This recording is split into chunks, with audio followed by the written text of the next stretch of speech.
Hey guys, welcome to another mini vlog.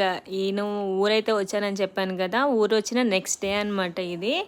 ఇక్కడ మేము చింత చిగురు కోయడానికి అయితే వెళ్తున్నాం అనమాట. సో మా ఇంటి దగ్గర నుంచి రైల్వే స్టేషన్ చాలా దగ్గర అని చెప్పాను కదా, సో అదే రైల్వే స్టేషన్ అనమాట. ఇది చింత చెట్టు. అంతకుముందు ఇక్కడ చాలా చింత చెట్లు ఉన్నాయి అనమాట. బట్ ఏంటంటే స్టేషన్ బాగు చేసేటప్పుడు చెట్లన్నీ చాలా వరకు కొట్టేశారు. ఈ ఒక్క చెట్టు మాత్రమే మిగిలిందనమాట. సో చింత చిగురు ఎంతమంది యూజ్ చేస్తారు కర్రీస్లో కానీ, లేకపోతే విడిగా చింత ఆకుని తీసుకొచ్చి పొడి చేసి కూడా ఏదో యూజ్ చేస్తారని చెప్పేసి అయితే నాకు కొద్దిగా నాలెడ్జ్ అయితే ఉందన్నమాట. సో మొన్న ఈ మధ్య ఈ చెట్టుకి చింతకాయలు అయితే చాలా ఎక్కువ వచ్చాయన్నమాట. సో ఈ చింతకాయలని కోసి దాని పచ్చడి కూడా చేశారనమాట. మొత్తం 8 kgs చింతకాయలు అయితే వచ్చాయని చెప్పేసి అయితే చెప్పారనమాట. సో చింత చిగురు ఎంతమంది యూజ్ చేస్తారు కర్రీస్లోకి అనేది నాకైతే కామెంట్స్ చేయండి. అండ్ మేము కోసిన చింత చిగురు అయితే ఇదనమాట. సో మొత్తం కలిపి ఇంత ఉంది.